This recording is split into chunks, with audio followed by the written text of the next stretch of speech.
ball, gets in, another wide open three. Pierre Cardin. Defers to Booker for the long-range jumper. Phoenix. Phoenix Suns, and you know we up next. Yeah, we working for that championship ring. We the Valley, it ain't nothing but a thing. Phoenix. Phoenix Suns, and you know we up next. Yeah, we working for that championship ring. We the Valley, it ain't nothing but a thing. Chris Paul bring a dinner with the dish. D-Book on the corner with the swish. We the Valley, hating with the dump. Posterizing, now the crowd getting pumped. We the best, I ain't talking about Cali. Who's next? Never winning in the Valley. Can't wait for that championship rally. Send them home, send them back to Cali. Stand up if you're down for the Suns. Put a finger in the air, we number one. Phoenix. Phoenix Suns, and you know we up next. Yeah, we working for that championship ring. We the Valley, it ain't nothing but a thing. Phoenix. Phoenix Suns, and you know we up next.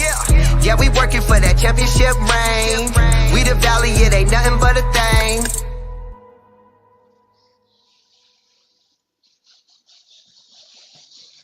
Welcome everybody to the Aussie Suns Fans Podcast. We are at Season 2, the Offseason, Episode 7. We've called this one Why, Justin Why, and we will find out why very shortly. But we have a couple of special guests today because obviously Boyd and Nate are too important for not only us, but you guys that are here in the chat at the moment. But let's introduce everyone. I am Gavin, obviously your host.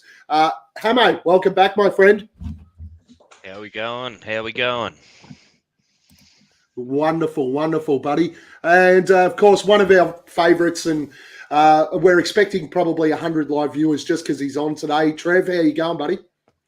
Good, thanks, Gav, Hammo, Ash. Good to be with you, boys. So a little bit happening this week, so looking forward to getting into it. Absolutely, my friend, man. Absolutely. Yeah. And, of course, we have a more than adequate, let's say an extreme upgrade over Boyd by bringing in Ash today. Ash, how you going, buddy? Really good, mate. Really good. Absolutely hanging the shoot the shit and talk some Suns. It's been a fun week. It's been a frustrating week, but let's get into it. Absolutely. Let's just roll straight into our first segment. So our first segment, let's call it update time.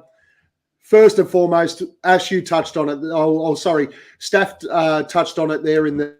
So let's have a chat about KD to Phoenix. Obviously, the news broke this week, and which is why we wanted to do the pod. KD has kissed and made up with the brass from the Nets. He has decided to stay there. They're going to run it back. I'm assuming Kyrie will stay there as well. Let's go with the new guys first, the new to the live chat first. Ash, what are your thoughts on how this all played out with KD? It's a tough one. In one respect, I'm really happy with running it back with the team that we had because, you know, we fall in love with our guys like Mikal and Cam Johnson. Like, you grow accustomed to these blokes, and, you know, as Australians, I feel like, you know, we look at the player more than the American people do. It's a business over there more so. We get invested. I feel like the Australian way is to get invested as we do in our footy and all that sort of stuff. So in that regard, I'm really happy to run it back. I just love Mikal. But the opportunity to get KD, I still think we're a chance. I still think in the long run, it's a real possibility, and we'll talk about that later on in the pod, I believe. But it was a frustrating little period. I almost don't blame the Nets. I feel like the Nets probably done the right thing for themselves. So a little bit of a bitter pill to swallow because I think KD here lands us a championship. Now we've got to do it the hard way, but let's do it the hard way.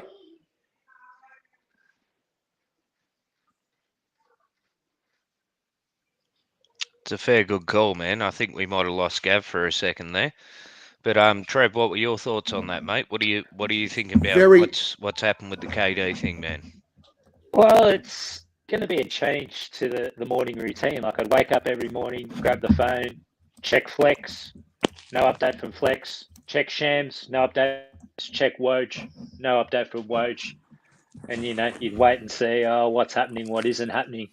I guess it's disappointing from a fact that he's not coming across. I mean, as we've said before on this pod, it's Kevin Durant. You're pretty keen to give up whatever it takes to get him across. That being said, it's not like he hasn't chosen us and he's chosen someone else.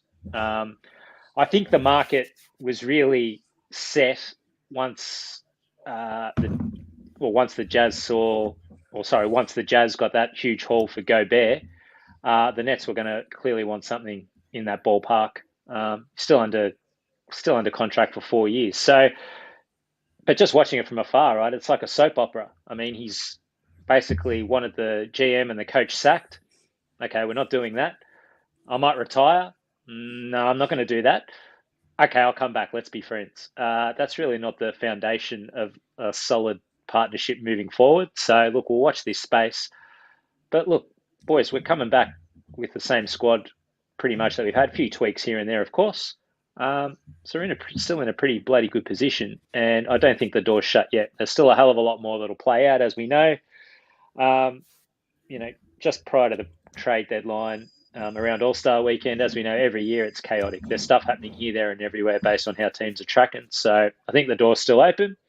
We'll pay attention. But for now, I'm just excited in a way that that's kind of put to bed for a little while.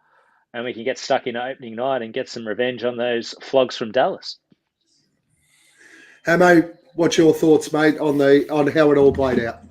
Oh, dude, I'm a massive KD fan, and I don't know what the hell this motherfucker's thinking, man. Like, I don't know, man. I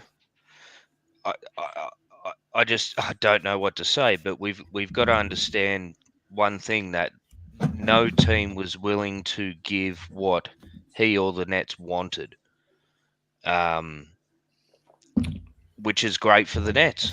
You can have KD, Kyrie, and Ben Simmons, and we'll see you not in the playoffs in the East. You know what I mean? So, go Nets. I'm going to go on the line that Trev went on, and I did hear it on the Coast to Coast podcast today. If you haven't checked it out yet, guys, make sure you do. One of the best podcasts out there. Check it out. The KD sat down with the owner of the Nets and said, "Sack the coach, sack the general manager, or and then I'll come back." And now he sat down and went, "You know what? Don't worry about it. Let's all kiss and make up and come back." Sorry, but I just don't care. In any way, shape, or form, if you sit there and basically tell the owner he's got to sack the coach and the general manager, you think that everything's going to be rosy when he goes back. There's no way. The tension's going to live there. So, regardless, like, who in their right mind does that shit? Like, you reckon Chris Paul or Devin Booker walks into Robert Sava or whatever and says, "Get rid of Monty, get rid of James Jones, the guys who have done us the best we have in the last 30 years." You know what I mean? If they had a problem with him, yes, they would. 30. This is what NBA players do. Yeah, but it's so bitchy, man. It's what they do. It's just. But my point more is I don't care about what he's done. I mean, we see that happen all the time. My biggest thing is that I just don't think the relationship can be solid or that solid coming off the back of that. So I'm sort of with Trev there, that I'm more than willing to keep my eyes open on what happens before trade deadline next year. So, yes, as Staff said, I reckon Robert Sava would sell his kids if Devin told him to. That's probably true. But yeah, I can't say it that way. But the important thing is we do have to touch on it. Justin from Fanning the Flames, one of our favourites, comes on here all the time. But he is the ultimate jinx when it comes to the Phoenix Suns. He went onto Twitter the morning of the KD news, pre the KD news, and put on there, "It's a huge day ahead. Let's ago on his Twitter. So, of course, Suns fans fanning the Flames went, oh, what do you know? What do you know? And he goes, no, it's about work. It's not about the Suns. And about half an hour later, KD said he's staying. Justin, why? Why do you do this to us? You jinx us every time. Jazzy, come on, man. Boyd's that's not here, guys. So we all know Boyd's love affair with Justin. Boyd's not here. If you want to slam Justin right now, let's go for it. Quickly. Well, quickly, I only just met him for the first time like a couple of weeks back, and he seems all right. But dude, you got a international platform that you post and shit on. Like, no one cares what I do for a living, man. So just stop jinxing shit. It's more the question. Just stop jinxing the Phoenix Suns, Justin. We've had enough, mate. All right, keep it to yourself. All right, we'll move on to the next one, which is, of course, the other big news that came out this week. And, I mean, it wasn't big news. We all knew it was coming. But how cool was the release, the media release of the Sunburst? The day before they did the release, they got all the ex-players there, KJ, Cedric Ceballos, Dan Marley. That video was awesome, with Mark West, I think, was on it. Those guys ringing each other, telling them all that the Sunburst are back. One notable omission, Charles Barkley, which interested me. I'm not sure why that didn't happen. Hopefully he does play a role this year, but did anyone else find that a little bit weird? A little bit, but I thought potentially might be saving something from him down the road for it as well. So just keeping the powder dry somewhat. We'll see. Ash? No, I don't think it was too weird at all, mate. I think, as Trev said, I think there's going to be some more stuff down the line with Chuck. I don't think there's any bad blood there or anything like that. So maybe just a scheduling issue, maybe. Who knows? Hey, mate? It's Chuck, man. Chuck does Chuck. If he doesn't want to be there, he won't be there. That's Chuck. What I'm saying. Is that half the problem there? It could be. I would have liked to have seen Chuck involved in that, but hell yeah. The other thing I loved is the day of the release that they used EA straight up in the release. That's a really good sign. He looked really pleased to be the main man there. Although if we go back to the Valley jerseys, I think we used Kelly Oubre. He was gone. Those numbers look good in that. And the white horse. Don't forget the white horse with Tsunami Puppy, and then we shipped him. Oh, of course. The cowboy pants. Yeah, they weren't real. He is a very good-looking man, Kelly Oubre. But pretty excited about it. You guys, you obviously once they come out, and let's hope, fingers crossed, especially for us Melburnians. NBA store, maybe some Sunburst stock down in the NBA store. I'll tell you what, as soon as I hear they're there, I'm in the city. We might have to buy one and kind of have a rental agreement, because that's all we'll get our hands on, and just have a roster and share it around or something. So, yeah, oh my God, I'm hoping like anything. That's like my first, the first NBA jersey I ever got was a Barkley Sunburst one. I got it when I was 14. And we went on a family holiday to Tasmania, and I think I wore it every single day. I just loved it. And I've still got it stashed away somewhere. So, yeah, I absolutely rings a bell, not only from an aesthetics point of view, but hits you emotionally too, right? And I'm sure most of us are all the same. We see that Sunburst and we think, wow, some awesome names, players, memories in that jersey. It's cool. I'm really happy with it. It's, I think it's one of those things that we, most of us, as most of this group, especially with the discussions we've all had with each other, I think most of this group probably started following around that time. So there's certainly that attachment to the Sunburst without question. Ash, you going to be down there buying one? Absolutely, mate. I'm much the same as Trev. Like, it was the first jersey I ever had. And just to have it come back, it's wonderful. As you touched on, Gav, as well, watching DA do the videos, the little slingshot through down into the arcade and then the NBA Jam and all that sort of stuff. Like that was one of my favorite games of all time. Like that just really like hit a chord with me and gave me a little bit of the goosebumps, And like you said, watching DA do the video, really, really cool. And I think it was just a really good way to get him back in touch with the fans and try to get him involved and get him a little bit motivated. I reckon it was a really good move to get him involved by the organisation and, bring on the season so we can watch the boys run out in them. It's going to be great. Absolutely. Well, Espo did say on today's PHNX pod that I believe the first time they will wear them is our game against the Golden State Warriors. I think it's like our third or fourth game of the season. And that we will wear them like 21 times during the regular season. So that's pretty exciting. I think we're all going to be excited to see those jerseys out on the floor. There's no doubt about it. Hammo, any comments? You don't have an NBA store up there, so... No, not at the moment. But no, the Sunburst is iconic, man. It's brilliant to have it back. I mean, you and I randomly ended up with the same backgrounds, where it all started kind of thing. I got the old KJ, Mitchell and Ness going on here because it's a little bit chilly down here. But no, it's awesome to see it back, man. I hope, honestly, over the next maybe couple of years, they do the variants. They might do the black, the white, bring it all back at some stage. It'd be really cool to see. It will be interesting to see what happens. Again, something that I heard on the PHNX podcast today is that the rights to these jerseys are actually owned by the Hardcore Classics brand with Mitchell and Ness, and they've only got a one-off approval to use it this year. The design.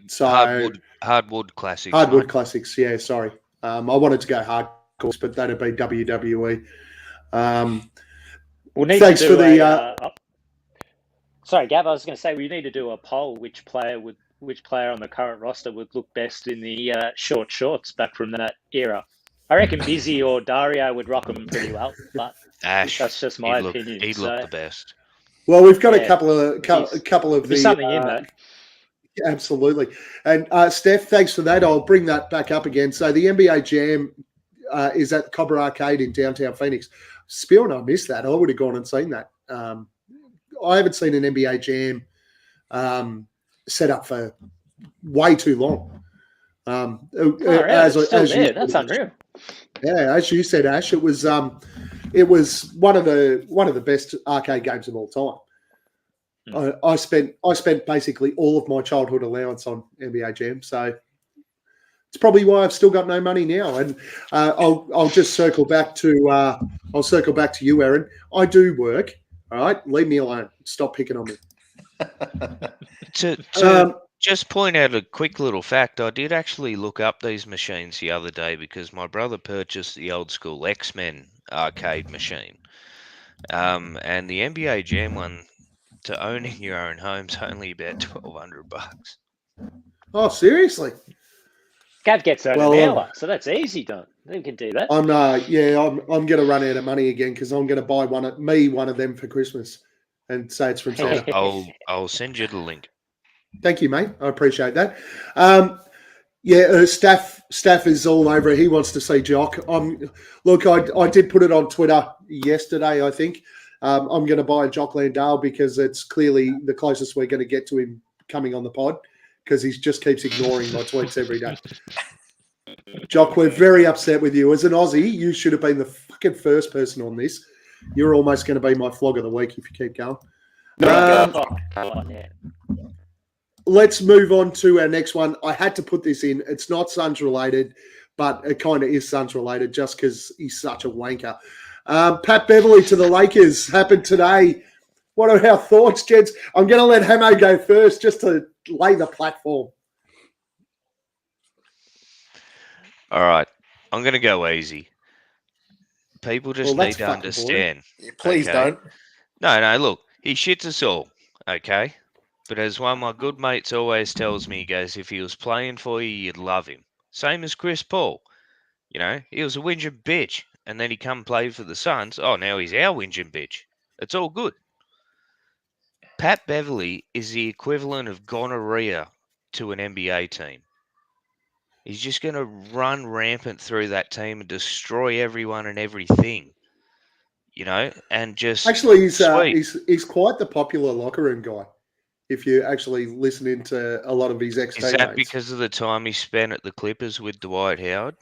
Yeah, well, even the Minnesota guys sort of said he was very popular in there. Ivor Zubats loves him. A lot of those ex-Clippers guys love him, and the Minnesota guys love him too. But that doesn't make him any less of a complete and utter fucking wanker. Totally. Ash, He's what are your thoughts on Pat Bev?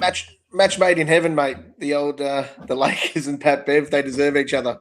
I don't know. A little bit of a nothing move. What are the two things that the Lakers probably need? They probably need shooting. Well, they definitely need shooting because they don't have any. And they need defense. So they've maybe picked up a little bit of defense and they haven't improved their shooting whatsoever. I think it's just a little bit of a nothing move. I actually wonder whether or not it's something to annoy Russell Westbrook to actually have him actively go out and start shopping himself around. Because we know that Westbrook and Pat Bev have quite a bit of bad blood and bad history. So it could be just a little step in the direction of pushing Westbrook out the door. And it's going to be an interesting sort of couple of weeks now that the KD stuff's happened. We're going to see a lot more movement now, I think. And I reckon that might be one of them, the Westbrook out of LA. Before we get to you, Trev, Hammo, can you answer the question on the screen, please? What is the question on the screen? Nice, Ez. Oh, that's a good question. Pat Beverley. Patrick Beverley, definitely. Yeah, I'd shake his hand. If they were standing next to each other, I'd shake Patrick Beverley's hand. Would he shake yours, though? Yeah, that's right. He fucking would. I'd go ScoMo on him, mate, and make him shake it. Trev, what's your thoughts on Pat Bev to the Lakers? Well, the first thing I thought of is when I saw the trade this afternoon is that I need some sort of access to the camera feed inside the Lakers practice facility. I got to see some antics of him guarding Russell Westbrook in practice. Like, that is phenomenal. Then I need him to come out and say something along the lines that he's looking forward to leading LeBron back to the playoffs. I need that. And then at some stage during the season, like he did in Minnesota, I need him to stand up on the bench, on the scorer's bench there at Staples Center as the Lakers return to 4 games below 400 after beating the Houston Rockets in triple overtime, something like that. And that would just be the full array and would just set me off nicely, I think. So, well, I think gold, man. I think certainly his main target this year is to go back to back playing game rings. That's going to be his biggest target. He's got to go back to back. That's it. I mean, before we know, we're going to have an MVP of the playing tournament soon, right? That's where we're going to go with this thing. It's nuts. So, awards for everyone. There's no doubt that and Pat Beverley will kick and scream and scratch and fight to make sure everybody knows that he should have won it too, even if he doesn't play him again. Yeah, that's right. Okay, let's move on from Pat Beverley because I'm over him. Trade rumors. Okay, so these become more relevant now that the KD thing's gone. Totally. Maybe to some of us, maybe others, not so much. But these are the names that have been floated around in the last couple of days. So I'm going to run through them, get everyone's feedback on whether or not you are a for or against, I suppose. And just keeping in mind, I'll try to put some context around what we'd have to give up if we were going to get them. All right. So number one, the one that's talked about the most, probably that I've seen, especially around Suns Twitter, is Jordan Clarkson. Ash, thoughts for, against, and why? I'd absolutely be for getting Jordan Clarkson. I think, a second unit of a campaign, Jordan Clarkson, Dario Saric, and a Jay Crowder. I think that's a pretty solid bench. It would certainly improve us.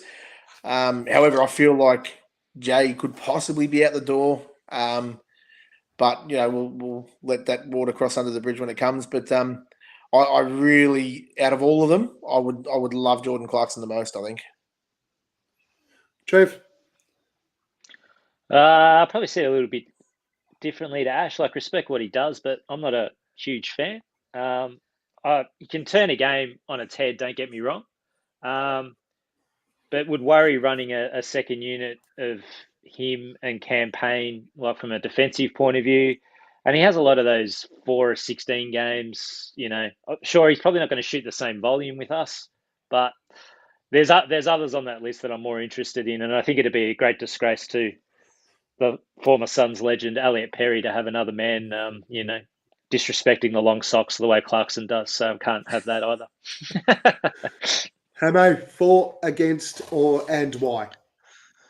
Look, without knowing how much it's going to cost us or what it's going to cost us, I'm okay with it. I'm okay with looking into it. Okay, so in the chat there, the guys that are online, just quick for or against in the chat. Throw it up there. Let us know.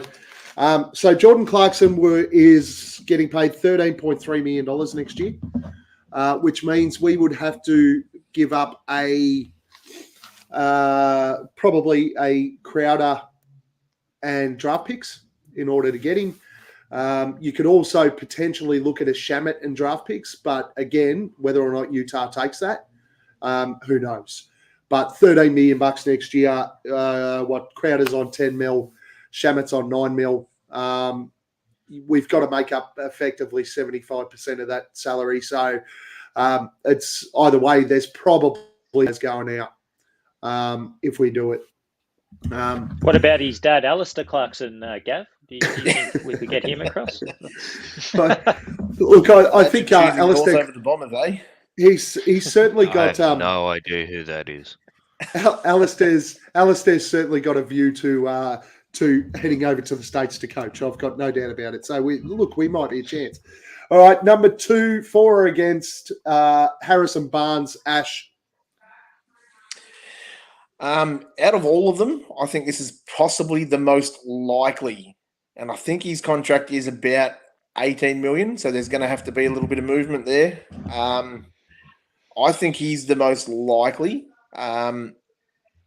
He's killed us in a couple of games too. He's hit a couple of game winners against us and really sunk us.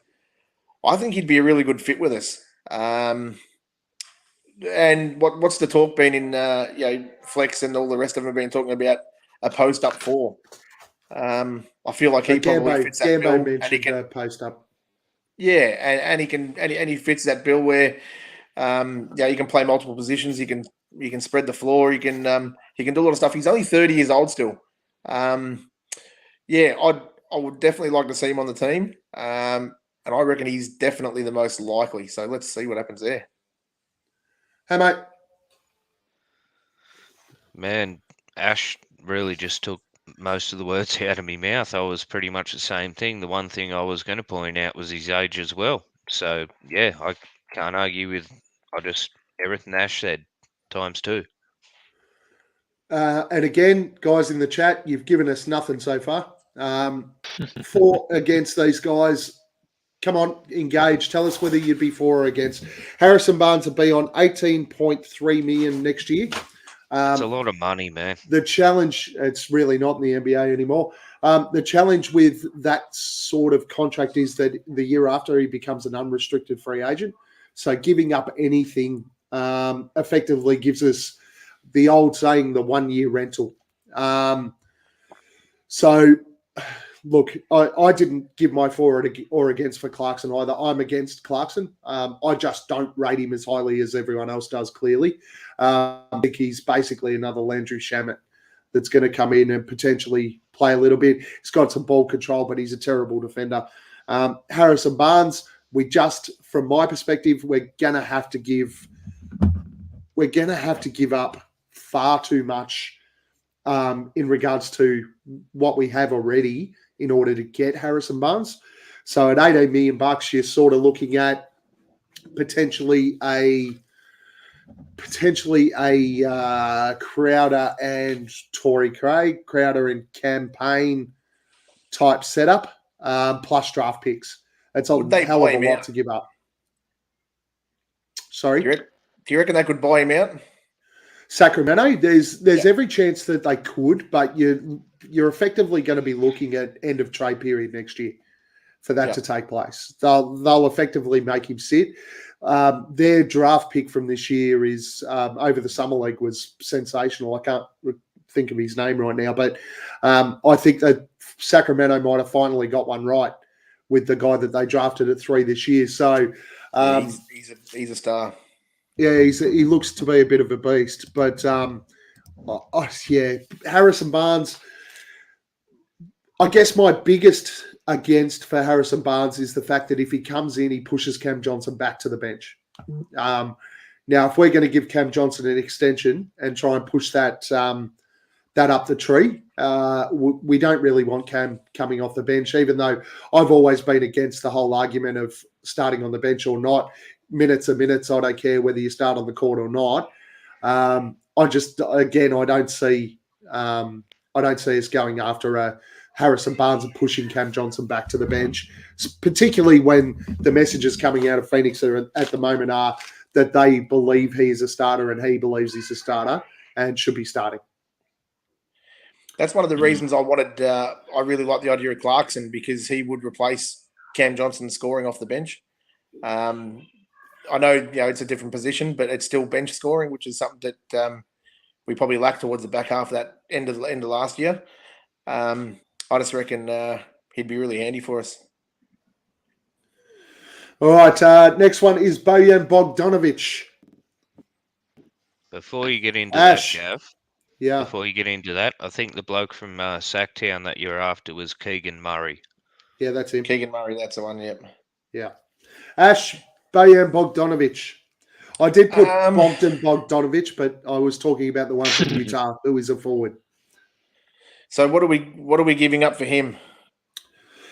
Look, it'd be similar to a Harrison Barnes type deal, I think. But you're probably going to give up less in draft capital, from my perspective, because Utah's trying to clear out contracts. You're going to give up more in leg room on the plane, though. I'm not sold on him. I think he's a fantastic shooter. I'm gonna say thumb. I'll go not thumbs down. I'm gonna pass on Bogdan Bogdanovich, I think. Trev? Yeah, I'm with you. He's a bit too one-dimensional for me. I haven't really seen any evolution in his game. And I mean, look, the Utah system is predicated on getting up a stack of 3, so he looks good in that system. But I don't see him hit the boards enough. I don't see a whole lot of lateral movement defensively from him. There's better options out there.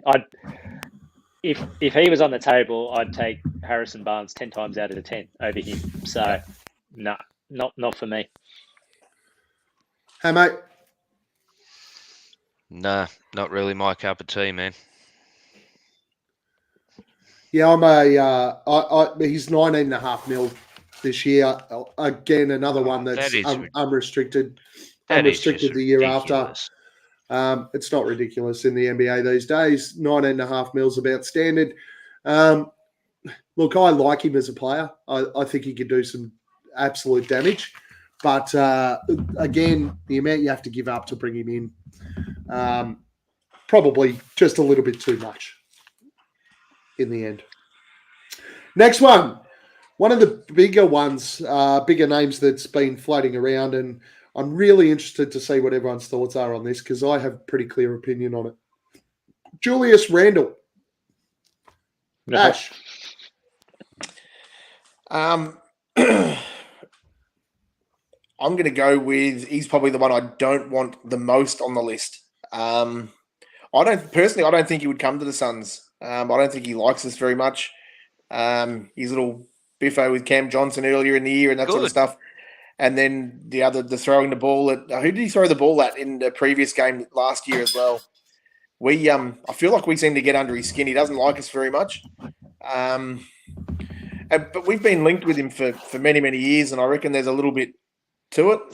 But no, I think he's a bit of a drama queen and a bad locker room guy, and I don't think he suits Monty loves high character guys. Really loves the high character players, and I I reckon he's probably the absolute opposite to that. So I'm going to go with a big, huge no for Julius Randle. Trev?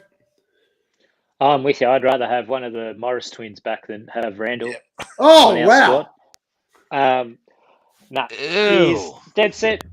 Yeah, no, right. I don't say it in jest. I think he is an absolute rubbish human. And he would set us back, all the camaraderie, mateship, culture that we've established. He would set that back years from what we've got. He'd also be a player that it strikes me he would absolutely crack the sads if he didn't get his touches, which we know on our team that there's going to be times where you're not going to get your touches, right? We're going to go a certain way. So, no, absolutely not. No way in hell could I entertain him being on the team. So, I think I made that pretty clear. But just in case I didn't, no. Well, the Trev's getting cranky. You all better watch out. His fan club's jumping on too. That was the most angry I've ever heard. Cost me $10 that comment. Jesus.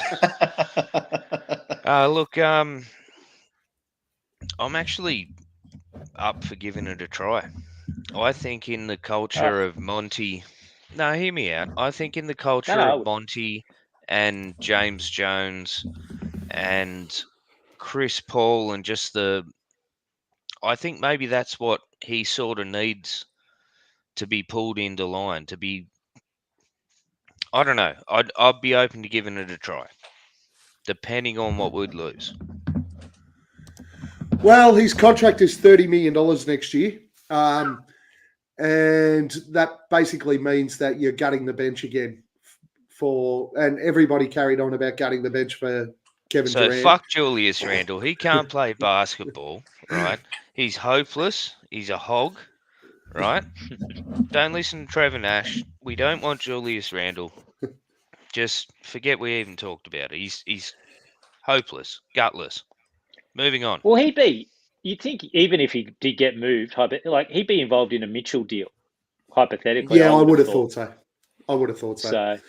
I thought what they offered for Mitchell the other day was pretty lean, like Fournier and Toppin or Topin and 5 first rounders. Like, come on. Yeah, but it's contracts. And this is the thing. Utah, Danny Ainge, he's clearing space. So if there's reasonable contracts that they can take on that isn't going to impact them in any significant way, Danny Ainge would actually look at that. Now, contract is ridiculous. So Danny Ainge would rather have a starting 5 of draft picks than actual players if it were up to him. Yeah, look at what he did in Boston. Tangibles. Yeah. And he did that at Boston. He built a side that went to the NBA Finals last year. So as far as he's concerned, that's the process he has to take in Utah.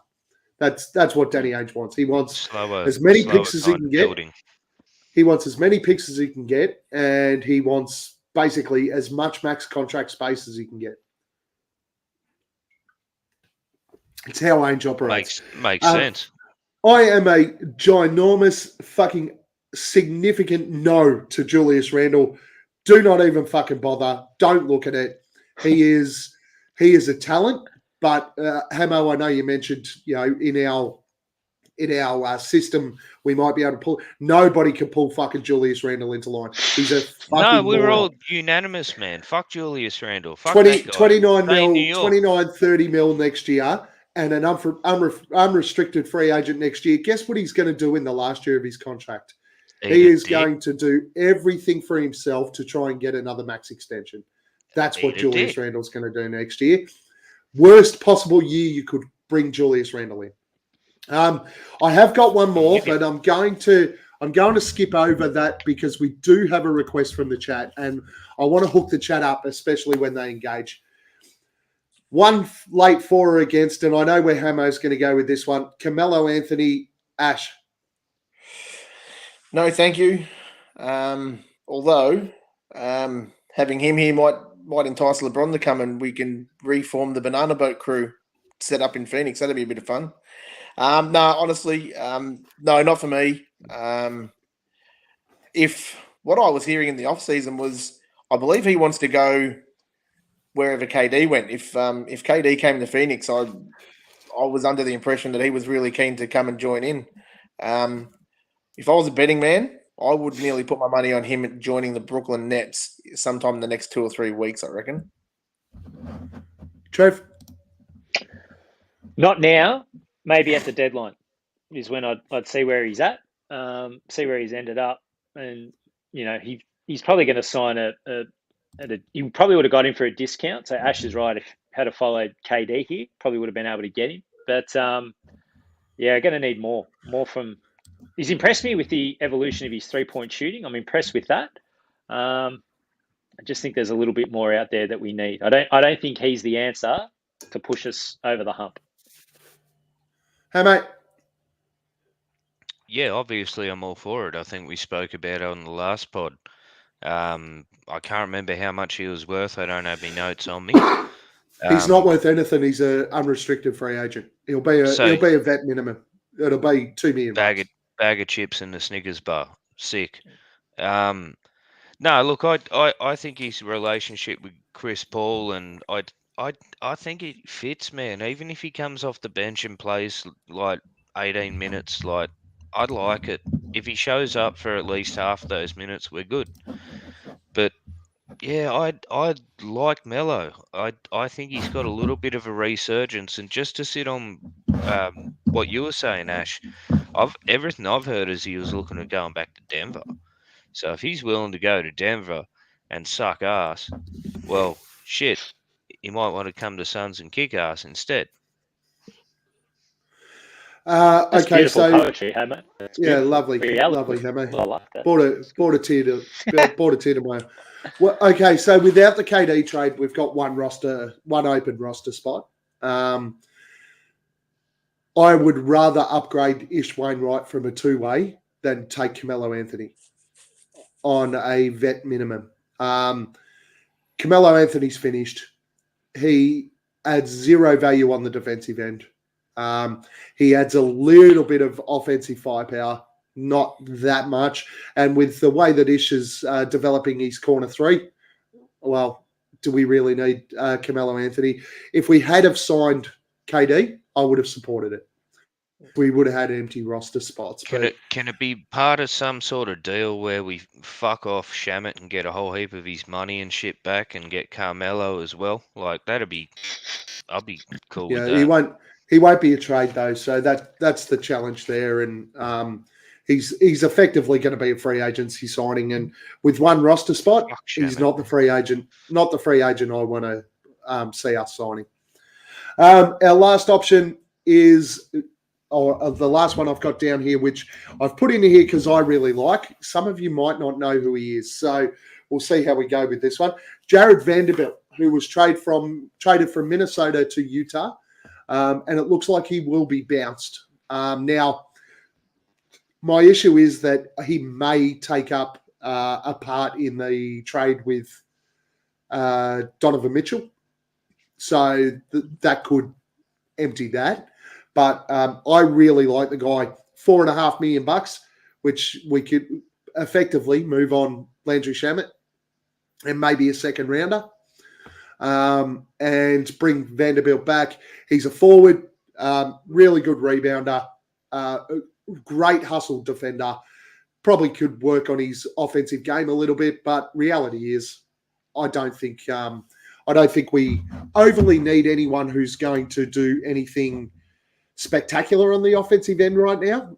In the current lineup that we've got and the adjustments that we'll make, Devin Booker and I hope DeAndre Ayton should carry a lot of that load, as should Mikal Bridges. So I think Vanderbilt would be a really nice fit. Ash?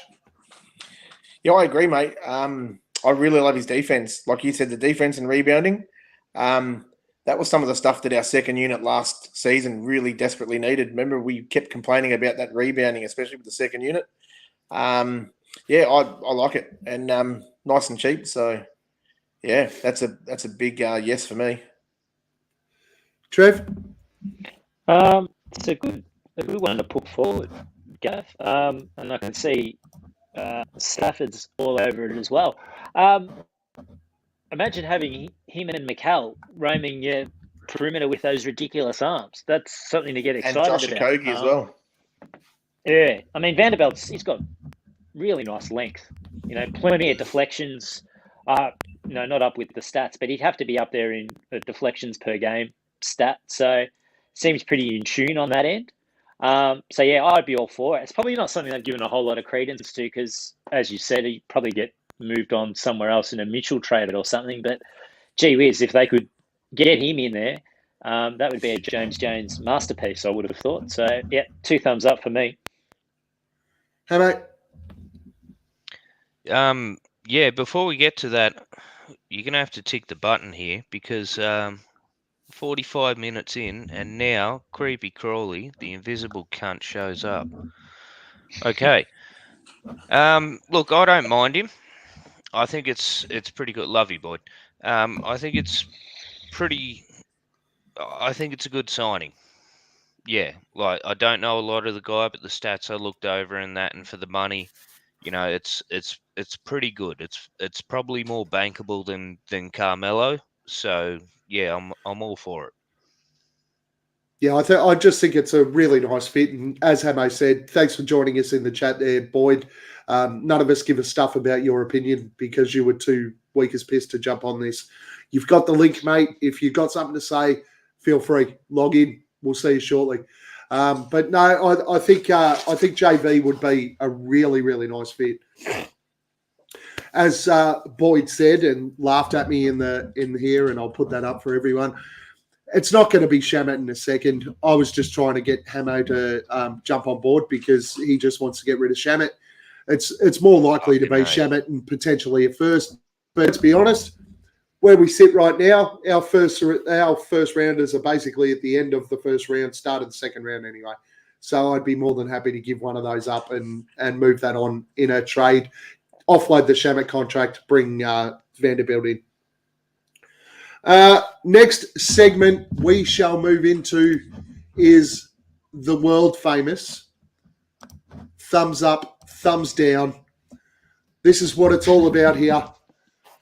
We have, look, for a couple of weeks, I've really struggled to put some subjects together. I've asked my fellow co-hosts to help me out for weeks and weeks and weeks and weeks. They're giving me fuck all. I bring Trev and Ash on today, and all of a sudden I've got fucking 75 thumbs up, thumbs down options. So thank you very much, Trev. Ash, you made Hammo kick into gear, which was nice. That was well worth it. Hammo, never.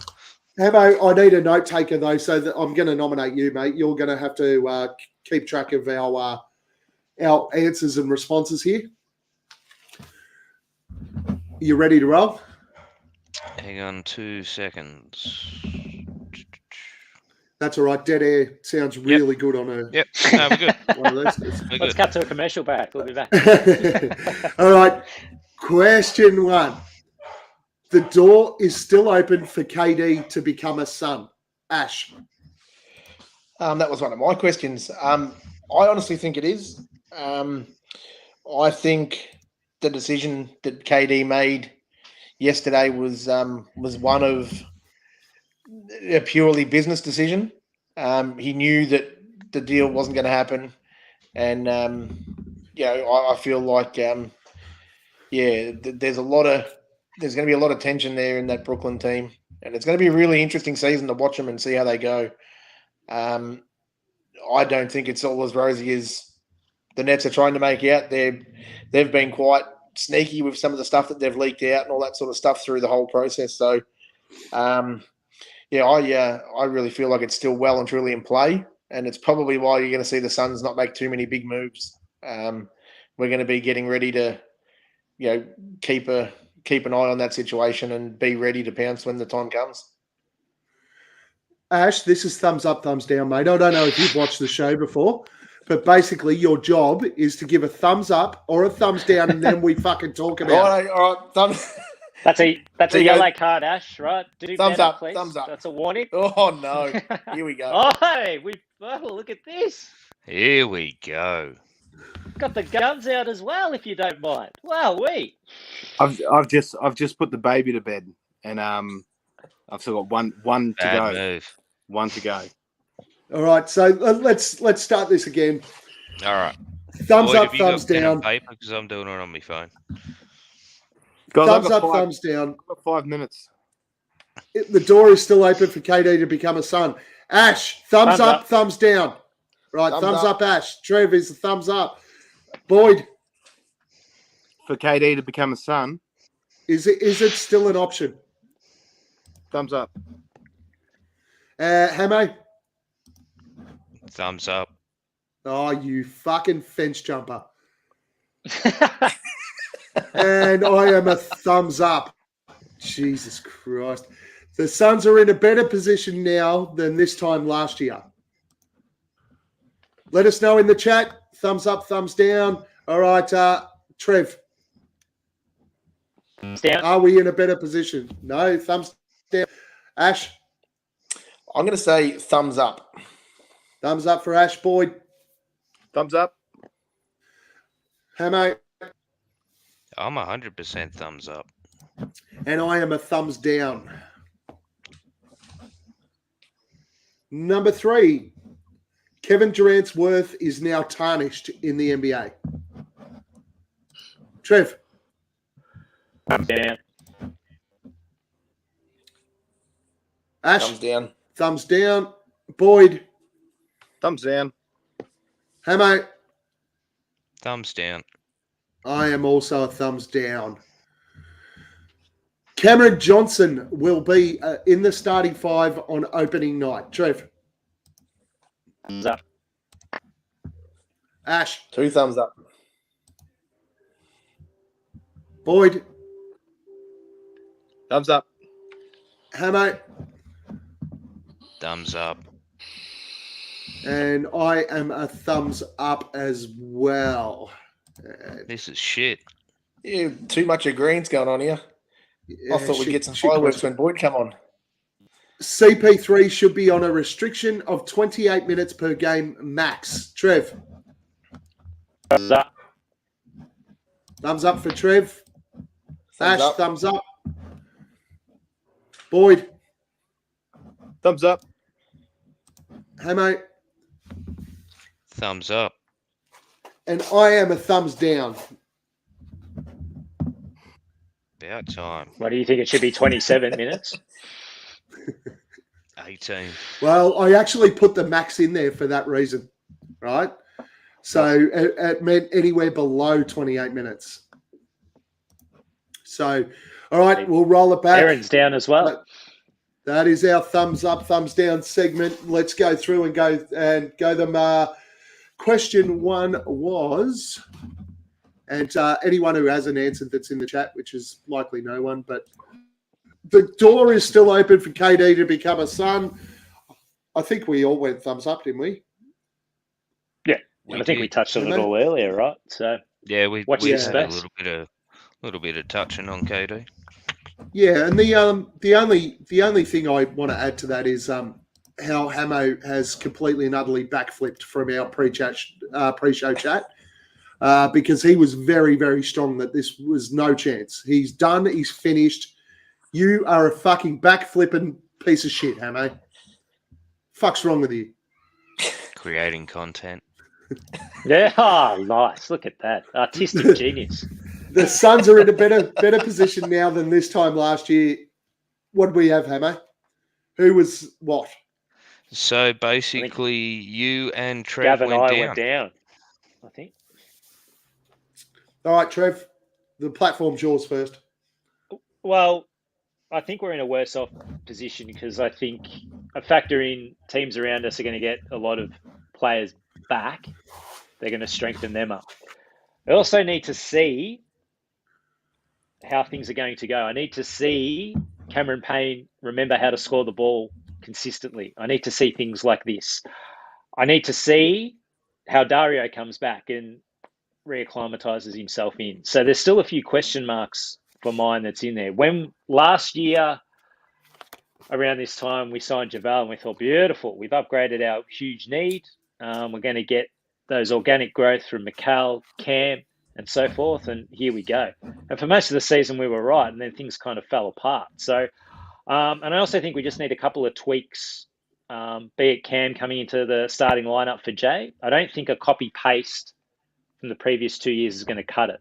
Just need to rejig it a bit. So I think that's going to be key for mine. Now, all of this could very well happen, and indeed we could be in a better position. And bloody hell, by that, when it's all said and done, I sure as hope we are. But for now, I've still got a few question marks which can't be answered until we start getting into it. So that's my take. And for the other person with a thumbs down, all I'm going to say is fucking ditto. Rebuttals, gentlemen. Boyd, please, you've on limited time. Take it away. Okay, so this is the one about we're not in a better place. Are we in a better position right now, today, than we were today last year?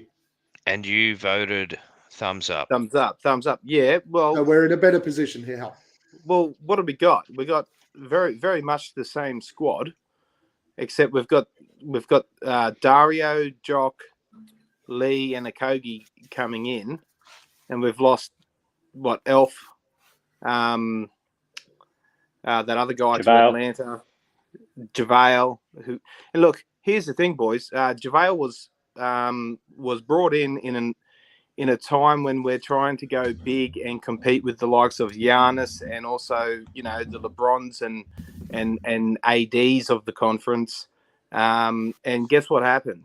The cunt got played off the fucking court in the playoffs. Okay, but we didn't know that at that time, did we? No, we didn't.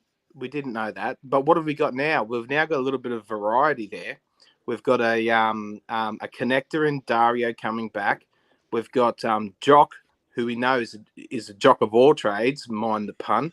And we've got Biombo.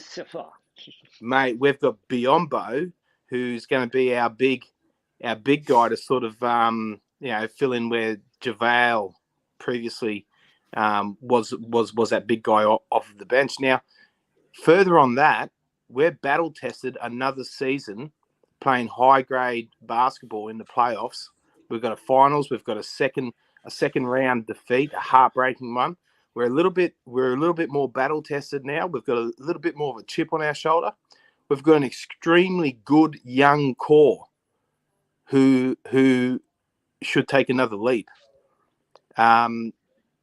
These guys are all their trajectory is all pointing upwards, and we've got we've got in spades what we need to go all the way this year, and mate, we're going to do it. We're way better than what we were last year. Way better. Way better. It's like a positivity. Let's go. So did you forget that 37-year-old Chris Paul sucks? Did you forget that Jay Crowder has now thrown his toys out of the cot and doesn't want a fucking bar of us? Hey, fuck you, Gav. Hang on, that hasn't been Leave confirmed. CP3 alone. He had a bad 3 weeks, and you're going to From the day he turned 37, he was terrible. Oh, okay. You've got you reckon someone's got a voodoo doll? You reckon that's the way fucking... No, like Justin said, and if there was anyone... a steak, man. And if there was anyone... That's if there was anyone, it was fucking Justin Mosdy. He had a little brown He had a little brown patch, but the cunt's had a fucking purple patch for a long fucking time, man. Yeah, and he's on. So now at the end there. Now I have to check the explicit box just because fucking Boyd came on.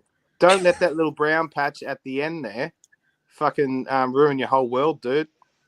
It was a brown patch. It was fucking shit. That's what it was. Ash. More vegan burgers. I very much shadow a lot of the stuff that Boyd said. My biggest reason for the thumbs up and thinking that we are in a better spot, natural progression. Our young core, they're still babies, mate, and they are going to take another leap. And it's sort of scary to say that Booker's still got plenty more to give. I think DA's getting paid now. We're going to see a lot of growth out of him.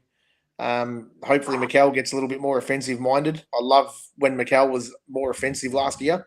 Those games where he was scoring those 20 plus points, he was huge for us. Cam Johnson coming in the starting lineup is going to give us more scoring over Jay Crowder. I just think we all forget how good Dario and Cam Payne were together. I think them two as a duo off the bench, they were excellent, 2 years back, year one and the bubble and everything else. we forget how good they were together. They had really good chemistry. And did anyone else see the videos of Dario playing overseas in the last few weeks? Yeah, I should have put that as a fucking topic. He looks Just seen a shredded. small bit, yeah. He looks absolutely ripped. I've never seen him with definition in his arms. He looks beast mode. He looks ready to go. I'm really excited to see him come back and play some hoops. He was knocking 3 balls down. He looked fluid on the floor. He looked like he wasn't favouring any legs. He looked phenomenal. And he was still that's diving a on the really floor big plus onto having that sort of stuff. And I think we got better defensively. I think the Josh Okogie and Damon Lee, I think they're sneaky good signings. So I think we got better for sure. Damian Lee hasn't played defense in fucking 6 years. No. But the scoring off the bench. That's been one of our biggest issues. Scoring off the bench last year. But before Boyd goes, let me just say one thing, Ash. That's why we got you on to upgrade from fucking Boyd, because that argument was so much better than Boyd's. Hey, Ash, you're spot on, mate. You're spot on. You touched on some things I missed. Oh, that's it. Fucking jump on the bandwagon. And you're speaking to my soul again. Speaking to my soul. That's what I do, Boyd. Hey, mate, any last comments there, or you're good? No, look, I reckon we are in a better place. You know, it's a thumbs up for this. I think that the dispute with DA has been sorted. I think that's going to be a huge impact on especially the opening of this season and going into the end of the regular season. But no, I think we're in a better place overall. We might be a little bit humbled, and yeah, I'm really excited. I think we got a good chance this year. All right, the next one was Kevin Durant's worth is now tarnished in the NBA. I think we all went thumbs down for this, yes? All went thumbs down. Okay, so the only comment I'll make here, and we don't want to go too far because we're already over the hour now and we've still got a couple of segments to go. I think within the NBA community of supporters, our groups, fans, I think it is tarnished. But within the NBA community, I don't think it is. They don't give a flying fuck. But certainly, realistically, all this did was just elevate what happened with when he went to Golden State and then when he went to Brooklyn. So within a fan base perspective, I think it probably impacts him a little bit more and probably impacts his legacy, which is sad because I don't think it should. I'll just say that since he got it back on with Brooklyn, that instantly makes his worth more right now. Like people are going to have to give up more now to pry him out since he wants to play there again. You know what I mean? So looking at it like that, his worth is more than it was 2 days ago. Do you reckon? So he wants to play there, Boyd, or do you reckon? I think this was more about the legacy rather than and how people view him rather than more really how people view him. To make a choice when there's only one option. No one else fucking wanted him. No one else could afford him. So now he makes the decision like, oh yeah, cool, I'm going to stay. That was my plan all along. In that case, I don't think he did that either. Before he wanted to become a Sun and it was really looking good, I couldn't give two fucks about fucking Kevin Durant. And I can quite easily wake up tomorrow morning and not give a fuck again. So who gives a fuck? Let's go out and get another 64 wins, but just take it a step further. Fucking who cares about his legacy? Good call. We've got to keep moving. Cameron Johnson will be in the starting 5 on opening night. Everyone was thumbs up, I believe, on this one. Starting 5 was thumbs up. Reality is, of course, he's going to be in the starting 5 because Jay Crowder's not going to be a Sun. Even if he is, he will be. Even if he is, he's probably going to still be in the starting 5. I think the Suns have certainly made that decision now that Cameron Johnson moves into that spot. It hurts us pretty badly for scoring off the bench, but it is what it is. No one else with a comment? Good, we can move on. CP3 should be on a restriction of 28 minutes per game max. Okay, so we did have a comment in the chat group, and I will try to go back and find it. Hey, From sorry guys, staff. I've got to go, guys. I'm really sorry. Thanks See for you, having me boy. on. That'll probably save us some time. Thanks, buddy. All right, see you guys. See you, mate. No restrictions for CP3. Maybe resting back-to-backs. They've got 11 back-to-backs in this roster. As far as I'm concerned, if you're getting paid and you're there to play the fucking games. And if we need him, we need him. And reality is, with our lack of point guard depth currently as we stand, and I know everyone's going to keep going back to the whole, oh yeah, but Cameron Payne and Cameron Payne sucked ass last year. Let's be honest. If we need our players to play minutes in games to get wins, and the games are alive, then he should be playing. If we're 15 points down and he's played 28 minutes, sit him for the rest of the fucking game. I know what Chris Paul's like. He's going to sit there and go, no, coach, put me back in and we'll have a go. They're the games you've got to sit him. But if the game's alive, he plays. And as much as it sucks, I do agree with staff. If we've got a back-to-back, rest him the second night of the back-to-back. He's a worthy commodity, man. You've got to not treat him with kid gloves, but you got to treat him for what he is. And he's not a, 82 game regular season and playoffs kind of guy. Absolutely agree.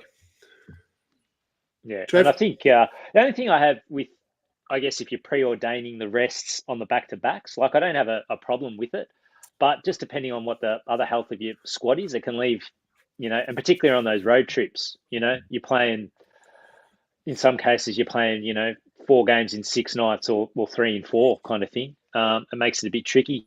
But I just want to see, I thought quite a few times last year, and I know how quickly leads can evaporate in the modern game. Don't get me wrong, but Monty nearly seemed too quick to stick in Dev or CP3 back into the game. Would have rather another couple of possessions, soak up a minute or two before bringing those guys in. So I'd just like to see a little bit more of that. But yeah, we'll see how we go. Fair call. But yeah, Fair just call. all thinking about the end game, I think.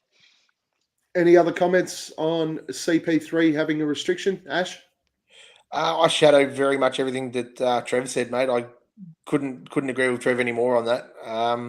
But also some of your points too, Gav. The games where we need him in the closer games, I'd be more than happy for him to stay on and play more minutes. But yeah, I was thumbs up, but I'm very much in between the two of you guys. I think Trev. You love it in between us. That's your favourite spot in between me and Trev. That's it, mate. Meat and a sandwich. Hammo, anything? Nah, man. I'm good. Perfect. Well done, guys. Good thumbs up, thumbs down, that one. I enjoyed it. Let's move on to one we brought back a few weeks ago. I still think it's important. I'm glad Hammo brought it back. Who do we want to have a beer with this week? Who do you want to have a beer with this week? If you say Boyd, I'm going to fucking kick you off the broadcast. I want to have a beer with James Jones this week. I just want to, all the rumours and everything else that's going on this week and all that sort of stuff. It would be great to just get in, find out what happened, chill out with James Jones, enjoy a beer, and know for sure how everything's gone down with this KD stuff. So we can move on. Lovely, Trev. It'd probably be a round of beers, but with the Suns marketing creative team, whatever you want to call them, we touched on it at the start. But yeah, the release of the Sunburst, the way they did it, and I think Steph touched it on the chat earlier. The old NBA Jam thing. Oh, it was unreal. And look, sure, it might be biased, but I reckon our social media content has got to be right up there with the best in the league from what I've seen. I see a lot of the other ones as well. So ours are certainly not inferior. I'd argue that they're as good as anyone. So yeah, I love them. Great stuff. So that's who I wouldn't mind knocking one back with this week. Love it, mate. Well done. Hammo, who do you want to have a beer with? Man, I tell you what, that's really hard to go. after Trev just then, man. Everything you said was perfect. Boyd was here, you'd be speaking to his soul. That's why he had to leave, mate. We were speaking too Yeah, much to yeah, his soul. no, but you're Had to go right, put man. the hat on the Everything door, I about think. Let's- the marketing and everything, mate. You're spot on, 100%. Guys, let's be honest. Boyd doesn't have a fucking soul. Well, speaking of soulless people, or possibly soulless people, the person I really want to have a beer with this week, just to work out what the actual fuck is going on in their head, is Dennis Rodman. So, like, the people that know him obviously know all the There'll crazy be more than shit one and how beer, that's for sure. With Dennis, he used to hang out. I don't think there'd be too much beers going on, mate. Nose beers. I don't think like everyone. If you know Dennis Rodman, you know he's crazy and shit. You know, shows up in wedding dresses and stuff back in the day, and he used to hang out with Kim Jong Un. Now he says he's going to go over and negotiate the release of Brittany Griner. So yeah, I really want to know what the fuck is going on in that brother's head, because man, that's tough. Yeah, Why so not? I can do Dennis something. Rodman. I mean, the poor chick is sitting over there for a couple of fucking vape canisters. Jesus It's Christ. ridiculous. It's ridiculous. But if Dennis is the bloke that can do it, hell yeah. And then Why not? I'll have 2 beers with him. I mean, he's mates with Kim Jong. He can be mates with Vladimir Putin too. I want to have a beer. Russia. I want to have a beer with Flex from Jersey. And the reason I want to have a beer with Flex is because I want to hire out a pub area in Phoenix. Go along with Flex for a beer, and then I want all of the fucking cowards from Sun's Twitter who want to sit there and pot the bloke for sharing fucking information, and information that is, guess what? It was correct. Fair enough. He came out and he said 99% sure that he'd end up on the Suns, but he said 99% sure he'd be at the Suns if he wasn't in Brooklyn.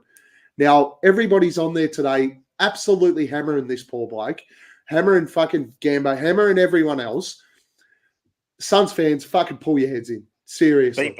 Be better. These guys are out there giving us information that fucking excites us.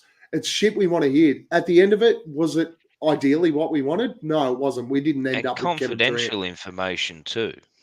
But we didn't end up with Kevin Durant. That's fair enough. Anonymous confidential. I understand that people are frustrated by the fact that we didn't end up with Kevin Durant. But if you're going to sit on Twitter and be fucking cowards about it, that's fine. Next time we're in Phoenix and I catch up with Flex, come see us at the pub. We'll see. We'll just see whether or not you can hide behind your Twitter handle then. Because at the end of the day, whether you like it, cut or dry, Flex from Jersey is not the GM. He's not negotiating the deal. He is only passing on the information he hears. So should not be the subject of people getting on and abusing the fuck out of him. So that's who I want to have a beer with this week. 100. In Flex we appreciate trust. if you tune in, I appreciate everything to do, man. Absolutely. All right, next segment, we will go into Flog of the Week. Everyone's favourite Flog of the Week. Right. Let's start with you, Ash. Flog of the Week. Hold on, wait. I fucking forgot. Jesus, stupid me. Hold on. Don't be a flog. All right, Flog of the Week. Ash, who's your Flog of the Week? I'm going after a big one. A big fish in the media. Well, he likes to call himself a big fish. I am going after Stephen A. Smith. Ooh. I think. Does anybody remember when the news first broke that KD was going to request a trade? Stephen A. Smith was all over ESPN talking about how he doesn't blame KD and, you know, Kyrie ruined the franchise. It's all Kyrie's fault. And if I was KD, I'd do the same thing. Then he goes away and has a little 4 or 5 week holiday to get his shoulder fixed. And he comes back and he's completely 180 backflipped. Absolutely. Something tells me he may have had a little chat to Joe Tsai or something along those lines and everything else. He's completely 180 and now he's anti-KD all of a sudden. And he should be staying and Joe Tsai should never let him go and all this other nonsense and everything else. He's just an absolute spastic when it comes to all this sort of stuff. I hate some of his takes. And hold on 1 second, mate. Hold on 1 second for me.